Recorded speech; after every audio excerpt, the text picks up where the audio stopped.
Hi all! Chicken మిరియాల రసం. Super ఉంది కాంబినేషన్. చేసేటప్పుడు అంత కొత్తగా అనిపించింది గానీ, చాలా బావుంది.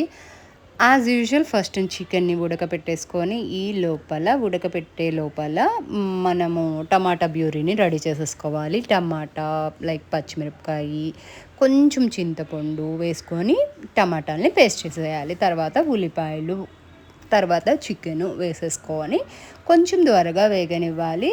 వేగనిచ్చినాక నేను బేసిక్‌గా red colour chillies and green colour చిల్లీస్‌ని దంచి వేస్తాననమాట. కొంచెం ఫ్రై అయినాక అది వస్తుంది.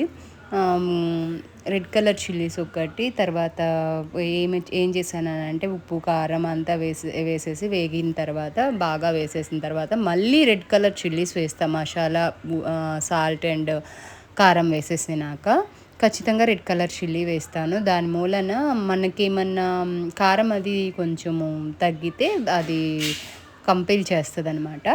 తర్వాత లాస్ట్‌లో దించేటప్పుడు గ్రీన్ కలర్ చిల్లీని దంచి వేస్తా నేను. దంచి వేస్తే దాని టేస్ట్ మారుతదని నా ఒపీనియన్.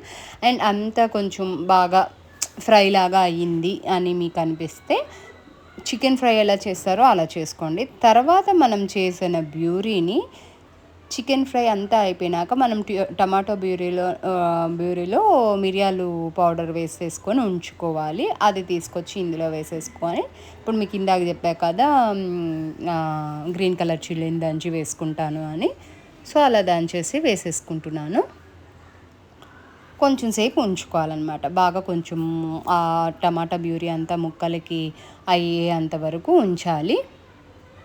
అది పీల్చుకుంటే ఏం చేస్తుందనంటే కొంచెం టమాటా ఫ్లేవర్లు పట్టి బావుంటుంది. తర్వాత అంతా అయిపోయినాక కొత్తిమీర